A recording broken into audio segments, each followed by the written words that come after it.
예, 여러분 첫 번째 강의에서 시대정신과 배려라는 제목으로 간략하게 소개를 하겠습니다.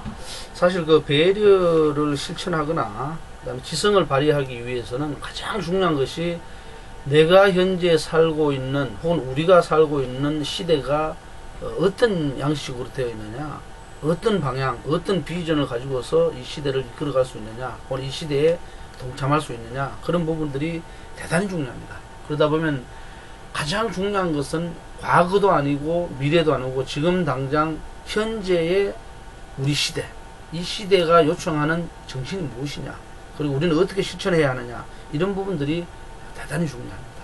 그래서 그 첫 번째 강의인 시대정신과 배려에서는 지식정보화 사회 혹은 그 현재 교육 패러다임이 변하고 있는 이런 사회, 그리고 그런 사회 속에서 우리가 함께 조화롭게 유기체적으로 얽혀가기 위해서는 생태적인 사고, 생태주의적인 의식, 그런 것들이 굉장히 중요합니다.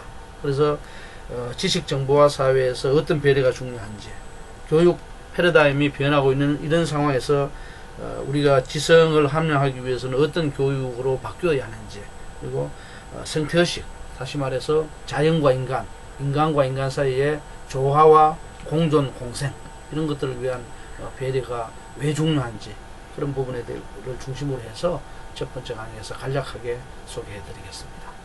예, 여러분들 21세기, 20세기 후반부터 21세기 초엽에 들어서면서 엄청난 그 첨단 과학 기술이 발달을 하죠. 그러면서 이 사회를 컴퓨터를 매개체로 한, 혹은 IT 산업을 매개로 한 지식 정보화 사회라는 그 용어를 엄청나게 많이 씁니다. 그래서 여기서 보면 이제 지식이라는 말이 나오고 정보화라는 말, 이런 것들이 이제 결합되어서 나오죠. 그랬을 때 우리가 이제 그 혼돈을 느끼지 말아야 되는 것 중에 하나는 지식이라는 말도 있고요, 그 다음에 정보라는 말도 있고 자료라는 얘기도 있죠. 이런 부분에 대해서 우리가 나름대로 구분을 할 줄 알아야 됩니다. 그러니까 자료인지 정보인지 지식인지를 구분을 하지 못하고 그냥 일반적으로 그냥 가공되지 않은 모든 것들을 지식 자체로 우리가 치환했을 때는 지식 정보화 사회를 오독할 수가 있어요. 잘못 읽을 수가 있죠. 그랬을 때 자료는 쉽게 말해서 모든 것입니다. 모든 것. 이 세상에 있는 모든 것의 데이터입니다. 그리고 정보는 이 자료가 분류된 것, 그러니까 분류된 것, 어떤 기준에 따라서 분류된 것, 이렇게 보면 돼요. 그 다음에 지식은 뭐냐? 지식은 분류된 것이 내면화 과정을 거치는 것, 이걸 지식이라고 합니다. 그러니까 지식을 사실은 습득하거나 획득하거나 자기 것으로 만들기 위해서는 완전히 그 체화를 해야 된다는 거죠. 그래서 여기에서 요청되는 것이 바로 엄청난 학습이에요. 학습. 그래서 현대사회를 학습사회라고도 하죠. 평생교육이라고도 하고. 그런 차원에서 우리가 자료와 정보와 지식에 대한 구분은 좀 할 수 있어야 되겠어요. 근데 우리가 지식정보화 사회에서 중요하게 알아야 될 것은, 대부분 이 시대에 우리가 지식이라고 얘기할 때 개인의 인지적 지식을 얘기하는 경우가 많아요. 그러니까 개인이 혼자 공부를 해갖고 머릿속에 집어넣는 것, 그 자체에 그치기 쉬워요. 그러니까 사실은 지식이라는 말은 엄밀하게 보면은 경험에서 얻는 경험적 지식도 있고요, 그 다음에 내가 두뇌로 얻어내는 인지적인 그런 지식도 있고요, 책을 보고서 얻어내는 것도 있고, 뭐 많이 있죠. 생활상에서 얻어내는 것도 있고. 그랬을 때 우리가 단순하게 책만을 봐서 얻어내는 지식, 머리만을 활용해서, 이성적 기능만을 활용해서 얻는 지식 함량에 치중하는 것에 대해서 우리가 재고해 볼 필요가 있다, 이런 거죠. 그래서 이것이 자칫 잘못하면 암기 중심이나 혹은 주입식이나 시험을 위한, 그죠? 이런 지식으로 전락하기가 쉽습니다. 그랬을 때 이런 지식이 필요 없다는 것은 아니지만 편식된 양식으로, 쉽게 말해서 음식을 편식하면은 건강을 해치죠. 그것과 유사한 형식으로 인지적 지식 함량에만 치중했을 때는 문제가 있다, 이런 점을 하나 짚어놓고요. 그 다음에 또 이런 그 지식을 쌓다 보니까 개인적인 능력, 쉽게 말해서 개인으로서의 인지적 능력, 혹은 뭐 창의적인 것이 되었든 무엇이 되었든 그것은 엄청나게 발달한다. 무한으로 치달아요. 그렇지만 다른 사람과 함께 더불어 사는 어떤 배려 차원의 지식, 이런 부분들은 굉장히 제한적이 됩니다.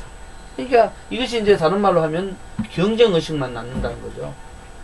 경쟁. 물론 경쟁에서 승리하면 좋죠. 그렇지만 경쟁 자체가 삶의 모든 것을 보장하는 건 아닙니다. 경쟁의 이면에는 협력이 있어야 되고, 협동이 있어야 되고, 공동체적으로 더불어 산다는 그러한 의식도 있어야 되고, 그랬을 때 지금 지식정보화 사회에서 우리가 치중하고 있는 인지적 함량 지식이나 개인적 능력의 함량으로만 치우쳐져 있는 것은 대단히 위험할 수 있다, 이렇게 됩니다. 그래서 우리 지식정보화 사회에서 배려는 뭐냐? 기술이나 지식이 갖는, 그러니까 인지적 지식이 갖는 이런 것들의 의의와 한계를 우리가 분명히 알 때, 그리고 그 의의와 한계 속에 틈새를 읽어낼 때 배려의 가치가 확인되는 겁니다. 그러니까 배려라는 것은 쉽게 말해서 자기 자신에 대한 배려도 있고 타자에 대한 배려도 있고, 배려라는 말이 들어가는 순간에 기본적으로 together, 함께 한다는 것, 그 다음 with, 그죠? 더불어 한다는 것, 이런 부분들이 딱 들어가는 거예요. 그러니까 우리가 사회라는 말 자체가, 이게 지식정보화 사회로 하지만 사회라는 말 자체가 지식이나 정보가 앞서기보다는 사회라는 말 자체가 훨씬 더 가치 있고 중요하다는 거죠. 그래서 사회라는 것은 커뮤니티, 공동체, 뭐 이런 양식으로 볼 때 우리가 함께, 그런 말도 있죠. 윈윈 한다는 것. 함께 더불어서 모두가 다 살아갈 수 있는 그런 공생의 사회, 그죠? 이런 사회가 훨씬 더 중요하다는 거죠. 그랬을 때 지식정보화 사회가 갖고 있는 장점에도 불구하고 그것이 갖고 있는 한계를 우리가 제대로 파악하는 것이 중요하겠다. 그것이 이 시대의 정신이 무엇인지를 읽는데 도움을 준다, 이렇게 볼 수가 있겠습니다. 자, 그러면 이 시대 정신을 담보하는 결정적인 것은 뭐냐? 우리 시대를 살아가는데 많은 것들이 사실은 그 삶을 컨트롤하고 삶에 영향력을 미치고 있죠. 그 중에서 중요한 것이 정치도 있고요, 경제도 있고, 뭐 예를 들어서 사회, 문화, 뭐 다양한 영역이 많아요. 근데 이 전체를 총체적으로 아우르고 있는 것 중에 핵심이라고 할 수 있는 게 바로 교육이에요. 교육. 그렇습니다. 정치를 단순히 국회의원들이나 지방자치단체장이나 대통령이 잘한다고 해서 되는 게 아니에요. 그들이 갖고 있는 정치 문화를 정상적으로 이끌어가기 위해서는 교육이라는 게 절대적으로, 경제도 마찬가지고 사회도 마찬가지고. 그랬을 때 이 시대 정신을 좌지우지할 수 있는 것 중에 주요한 요소 중에 하나가 바로 교육 패러다임입니다. 교육이 도대체 어떤 양식으로 구성되어 있느냐, 그리고 현재를 바탕으로 미래를 새롭게 제시할 때 어떤 형식으로 전망되느냐, 그게 중요하죠. 그리고 지식 기반 정보화 사회는 반드시 교육 패러다임의 변화가 일어났단 말이야. 그러면 배려라는 것도 뭐냐? 더욱더 이 시대에 중요하냐 중요하지 않느냐, 과거의 배려와 현재의 배려는 어떠냐, 이런 것들이 다른 양식으로 드러나요. 그걸 우리가 봐야 되죠. 그랬을 때 이제 기존에 일어났던 교육하고 현재 일어나고 있는, 혹은 현재 앞으로 일어나려고 하고 있는 그런 교육의 문제들을 생각해 볼 필요가 있죠. 그래서 가장 중요한 것은 특히 우리 한국 사회에서 교실에서 전달하는 양식에서는 철저하게 벗어나야 된다는 고민을 해봐요. 물론 교실에서 전달하는 양식을 없애거나 그런 식으로 가서는 곤란해요. 교실에서 전달하더라도 과거처럼 단순하게 전달하는 게 아니고 멀티미디어 중심의 창의성을 함양할 수 있는 교육으로 바꿔야 됩니다. 그러니까 이래서 창의성이라고 했을 때는 또 그냥 하늘에 뚝 떨어진 어떤 독창적인 걸로 생각하는데, 그것보다는 전통에 기반해서 현실을 새롭게 열어갈 수 있는 어떤 꿈틀거리는 것, 움직이는 것, 그런 거 창의성이에요. 아무것도 없는 바탕에서 오는 게 아니고. 그래서 멀티미디어라는 것도 마찬가지예요. 멀티미디어 하니까 그냥 교육공학적 기자재만 사용하는 걸로 생각하는데 그런 게 아니라, 멀티라는 말이 알려두듯이 멀티라는 말은 다양한 어떤 것들을 고민해야 하는 거죠. 과거에는 책 한 권 들고 책에 있는 내용을 그냥 전달해주면 끝이에요. 근데 지금은 경험적 사실이나 현실이 너무나 빨리 변하기 때문에 지식의 양이 폭증하죠. 그렇기 때문에 단일화된 정해진 양식을 전달하는 데서는 벗어나야 된다는 거죠. 그러니까 다양한 걸 사용해서 효과적으로 전달하고 새로운 걸 창출할 수 있는 그런 것들을 고려해 줘야 돼요. 그러기 위해서는 어떻게 되느냐, 자기 학습이 강조돼야 돼요. 타자로부터 들어오는 학습보다. 그리고 학습에 있어서 어떤 학습이든지 가능하도록 오픈 시스템을 만들어줘요. 열어놔야 된다는 거죠. 그러니까 그냥 선생님이 가르쳐주는 틀 속에만 가두어 놓는 게 아니고 학생이 활동할 수 있는 기회, 학생과 교사가 끊임없이 의사소통을 할 수 있는 그런 기회다. 이런 것들을 다양한 교육 기제들에 대해 가지고 열어놔야 된다는 거죠. 그 다음에 이제 내가 공부를 더 열심히 하는데, 그러니까 남으로부터 어떤 걸 받기 이전에 스스로 자기 조절해서 학습을 하는데, 그 근원은 뭐냐? 단순하게 내가 출세하기 위해서 혹은 타자를 물리치기 위해서 그런 차원을 넘어서서 자기 존중감과 자기를 배려하는 차원에서 이루어져야 되는 거예요. 그래야만 이것이 올곧은 삶으로 연결될 수 있다는 거죠. 찌들은 삶이 아니고. 그 다음에 또 열린 체제라는 것은 뭐냐? 열린 체제라는 것은, 앞에서 얘기했던 이 열린 체제라는 것은 과거에는 남으로부터 내가 받기만 해요. 교육이라는 것이. 그리고 남에게로부터 주려는 그런 자세가 적어요. 내 것만 챙기면 되니까. 근데 이제는 뭐냐? 끊임없이 요즘 그런 게 있잖아. 재능 기부.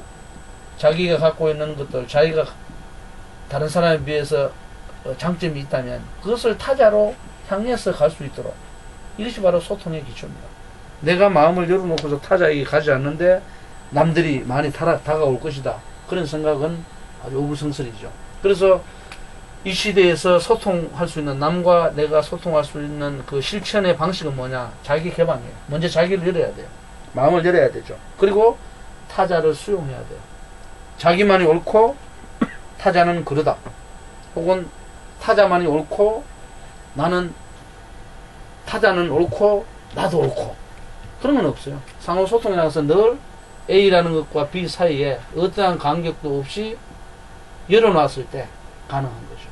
그래서 바로 교육 패러다임도 이런 식으로 바뀌기 때문에 거기에 따라서 우리의 배려 정신도 단순하게 남을 도와주는 차원을 넘어서서 지식 정보화 사회의 수준에 맞게 그렇게 조금씩 바꾸어가는 것이 중요하다. 그런 도수가 있겠습니다. 예, 그래서 사실 이런 시대 정신에 가장 부합하는 의식이 어떤 것이냐, 바로 우리가 흔히 얘기하는 생태의식이에요. 생태주의적 의식입니다. 이 생태라는 말 자체가 자칫 잘못하면 생태계 이렇게 해버리면은 자연계에서의 먹이사슬이라든가, 그죠? 자연계에서의 조화라든가 뭐 이런 부분들을 떠올리기가 쉽습니다만은 사회학적으로, 사회생태학적으로, 혹은 뭐 인간 생태학적으로, 혹은 우주 생태학적으로 볼 때 이 생태라는 말 자체가 유기체적인 것, 떨어져서는 안 되는 것, 조화적인 것, 이런 것들을 의미한다고 보면 아주 이해하기 쉽겠어요. 그래서 이 생태의식은 뭐냐? 우리가 살아가는 이 삶 자체, 인간이 되었던 동물이 되었던 이 세계 사물이 되었던 그것은 뭐냐? 예를 들어 인간과 자연을 기준으로 보면 인간과 자연이 상호작용하는 장으로서의 생태예요. 근데 이 세계는 우리가 인간이 마치 중심이 되어서, 근대의식은 그렇죠. 인간이 중심이 되어서 모든 걸 이끌어가고 인간 중심주의적으로 갈 수 있죠. 근데 조금만 더 넓게 생각해보면 인간은 이 우주에서 그냥 하나의 사물에 불과해요. 만약에 저 밖에 있는 저 푸른 소나무들 혹은 식물들이 없다면, 혹은 주변에 동물들이 없다면 과연 인간이 생존할 수 있겠느냐? 절대 할 수가 없죠. 태양이 없다면, 혹은 달이 없다면, 물이 없다면 생존할 수가 없어요. 이 모든 것은 끊임없이 보이든 보이지 않든 영향을 많이 미치건 혹은 적게 미치건 상호작용하면서 서로가 서로의 삶을 추동시켜주는 그런 역할을 하죠. 그래서 중요한 것은 뭐냐? 인간과 자연, 혹은 나와 나 이외의 너, 혹은 나 이외의 그것들, 이것들과 일체감을 이루는 이런 사고와 행위가 요청이 됩니다. 현대사회에서는. 그래서 그걸 다른 말로 하면 환경 친화적인 태도이다, 이런 말을 할 수가 있겠죠. 이런 것들을 형성했을 때만이 타자를 배척하지 않고 자기 자신을 학대하지 않고 끊임없이 포용하면서 끌어안으려는, 쉽게 말해서 상생을 위한 생명력 부여 현상을 가질 수가 있는 거죠. 그래서 우리가 과연 어떻게 하면 서로 다 함께 동시에 생명력을 부여해서 살아갈 수 있느냐. 그것이 이제 이 시대의 핵심적인 가치예요. 그래서 이 가치를 다른 말로 우리가 벨이라고 얘기해보자는 거죠. 케어링이란 말이죠. 케어링. 그러니까 보살핌이라는 거죠. 우리가. 나 자신도 보살펴야 되지만 타자도 보살펴야 되고 사물도 보살펴야 되고 생각도 보살펴야 되고 할 게 많아요. 그래서 바로 이 시대에 필요한 정신으로서 배려는 뭐냐? 더불어 사는 인간의 가치. 그죠? 그러니까 인간 본성의 핵심. 이건 착하다는 거죠. 그리고 지속 가능한 토대. 우리가 같이 더불어서 지속 가능한 형식으로 계속 이어져 가야 되지. 단절되면은 곤란하다 이거예요. 단절되면 죽음이죠. 그러니까 이런 토대를 형성할 새로운 가치와 연관이 되는 게 바로 배려 정신이다. 이렇게 보는 거죠. 그래서 우리가 배려 정신을 제대로 갖췄을 때 진정한 지성인으로서 21세기 시대를 헤쳐나갈 수 있을 것이다. 이렇게 보고 싶은 겁니다. 예, 그래서 첫 번째 강의에서는 여러분들 간략하게 보신 것처럼 지식 기반 정보화 사회가 너무나 인지적 지식 중심 혹은 개인의 어떤 지적 능력 함량에만 치우치고 있어요. 그래서 타자를 보살필 겨를이 거의 없는 거예요. 경쟁에 치우치고 내가 이겨야만 되고 타자를 짓밟아야 되고 이런 그 시대의 의식이 팽배해 있습니다. 그럼 이 시대에 요청되는 건 뭐냐? 그야말로 유기체적으로 조화로운 우리가 하나의 생태계 그물로서 얽혀 있다. 그래서 내가 너를 배척해서도 되지 않고 너가 나를 배척해서도 되는 게 아니고 협조와 상생, 공존, 공생의 의식 그런 것들을 가지고서 지속 가능한 세계를 형성해 갔으면 좋겠다. 그것이 인간 세계가 되었던 인간과 자연이 더불어 살아가는 우주 세계가 되었던 것이 올곧은 방향으로 가기 위해서는 뭐냐? 우리가 일체감을 형성하는 것 그런 자세를 가는 것이 중요하겠다. 그러려면 뭐냐? 자기를 개방하고 타자를 수용할 수 해서 의사소통할 수 있는 그런 자세가 대단히 중요하지 않겠느냐 이런 생각을 해봅니다. 자, 그러면 두 번째 강의에서는 유교 사상에서의 그 인해서 우리 전통적으로 조상들은 어떤 생각을 가지고서 타자를 대회했던가 그리고 그것이 21세기에 어떤 그 시사점을 줄 수 있느냐 이런 부분들을 한번 간략하게 보겠습니다.